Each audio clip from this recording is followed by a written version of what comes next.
ಧರ್ಮಸ್ಥಳ ಬೋರ್ಡೆ ಪ್ರಕರಣದಲ್ಲಿ ವಿದೇಶಿ ಫಂಡಿಂಗ್ ಆಗಿರೋ ಬಗ್ಗೆ ಅನುಮಾನ ವ್ಯಕ್ತಪಡಿಸಿ ಇಡಿಗೆ ದೂರು ನೀಡಿದಂಥ ತೇಜಸ್ ಗೌಡ ಅವರು ಇದೀಗ SITಗೂ ಕೂಡ ದೂರು ನೀಡಿದ್ದಾರೆ. ಈ ವಿಚಾರದ ಕುರಿತಂತೆ ಮಾತನಾಡೋಕ್ಕೆ ಇದೀಗ ನಮ್ಮ ಜೊತೆ ತೇಜಸ್ ಗೌಡ ಅವರಿದ್ದು, ಅವ್ರು ಮಾತಾಡ್ತೀನಿ. ಸರ್, ಇಡಿಗೆ ದೂರು ಕೊಟ್ಟಿದ್ರಿ, ಈ ಪ್ರಕರಣದಲ್ಲಿ ವಿದೇಶಿ ಫಂಡಿಂಗ್ ಆಗಿರೋ ಬಗ್ಗೆ ಅನುಮಾನ ವ್ಯಕ್ತಪಡಿಸಿ ದೂರು ಕೊಟ್ಟಿದ್ರಿ. ಈಗ SITಗೂ ಕೂಡ ದೂರು ನೀಡಿದ್ರಿ, ಏನು ಅಂತ ದೂರು ಕೊಟ್ಟಿದ್ರಿ ಸರ್? ಅದೇ ವಿಚಾರ, ಇವರ ಮೂಲ ಫಂಡಿಂಗ್ ಯಾರು ಮಾಡ್ತಿದ್ದಾರೆ, 12 ವರ್ಷದಿಂದ ನಿರಂತರವಾಗಿ ಈ ಹೋರಾಟನ ಜೀವಂತವಾಗಿ ಇಟ್ಕೊಳ್ಳುವಂಥ ವಿಚಾರ ಆಗಿರ್ಬೋದು.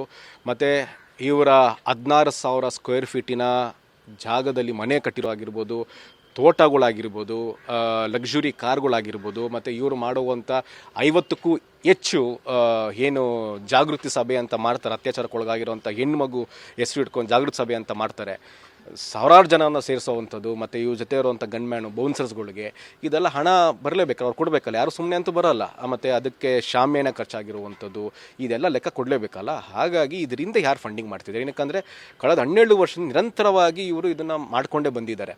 ಮತ್ತು ಇವ್ರ ಹಿಂದೆ ವಕಾಲತ್ತಾಗ್ತಿರೋ ಅಂಥ ವಕೀಲರು ಯಾರಿದ್ದಾರೆ, ಲಕ್ಷಾಂತರ ರೂಪಾಯಿ ಚಾರ್ಜ್ ಮಾಡ್ತಾರೆ, ಎಲ್ಲ ಸಹ ಗೊತ್ತಿರೋ ಹಾಗೆ. ಇವರು ಬಂದು ಇವ್ರ ಪರ ವಕಾಲತ್ತಾಗ್ತಾರೆ ಅಂದರೆ ಅವ್ರಿಗೆ ಯಾರು ಫಂಡಿಂಗ್ ಮಾಡ್ತಿದ್ದಾರೆ, ಇಲ್ಲ ಫ್ರೀಯಾಗಿ ಮಾಡ್ತಿದ್ದಾರೆ ಅಂದರೆ ಫ್ರೀಯಾಗಿ ಮಾಡೋ ಉದ್ದೇಶ ಏನಿದೆ? ಇಷ್ಟೆಲ್ಲ ಖರ್ಚು ಮಾಡೋ ಬದಲು ಅತ್ಯಾಚಾರಕ್ಕೊಳಗಾಗಿರುವಂಥ ಹೆಣ್ಮಗು ಬಗ್ಗೆ ಸುಪ್ರೀಂ ಕೋರ್ಟಲ್ಲಿ ವಕಾಲತ್ ಹಾಕ್ಬೋದಿತ್ತಲ್ಲ.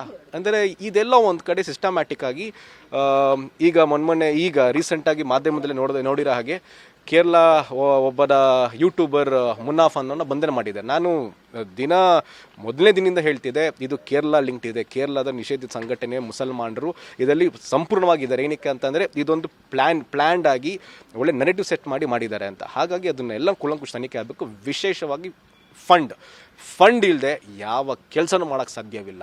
ಒಂದು ವ್ಯಕ್ತಿ ಒಂದಿನ 2 ದಿನ ಸೇವೆ ಅಂತ ಮಾಡ್ಬೋದು, ನಿರಂತರ ವರ್ಷಾಂಗಟ್ಟಲೆ ಮಾಡೋದು ಇದೆಯಲ್ಲ, ಫಂಡ್ ಇಲ್ಲದೆ ಯಾವುದೇ ಕಾರಣಕ್ಕಾಗಲ್ಲ.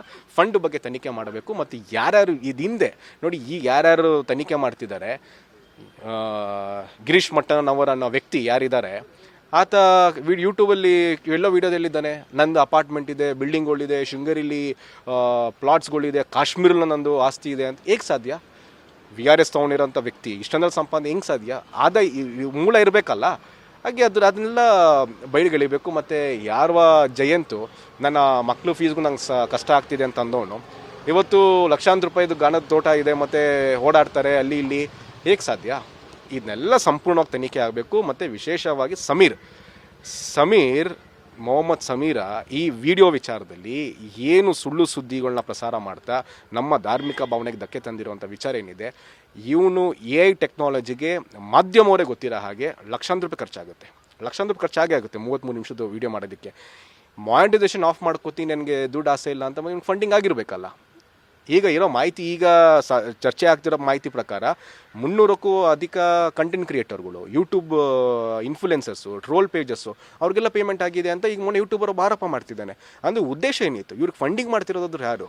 ಅವ್ರು ಬಯಲಿಗೆ ಬರಬೇಕು. ಏನಕ್ಕಂದರೆ ಅವ್ರು ಫಂಡ್ ಮಾಡ್ತಾರೆ ಅಂದರೆ ಅವರ ಉದ್ದೇಶ ಏನಿತ್ತು? ಸ್ಪಷ್ಟವಾಗಿದೆ. ಟಾರ್ಗೆಟ್ ನಮ್ಮ ಪುಣ್ಯಕ್ಷೇತ್ರ, ಕೇವಲ ಧರ್ಮಸ್ಥಳ ಒಂದೇ ಇತ್ತ, ಯಾವ ದೇವಸ್ಥಾನಗಳಿತ್ತು ಅಂತ ಕೂಲಂಕುಷ ತನಿಖೆ ಆಗಬೇಕು ಅಂತ ಹೇಳ್ತೀವಿ.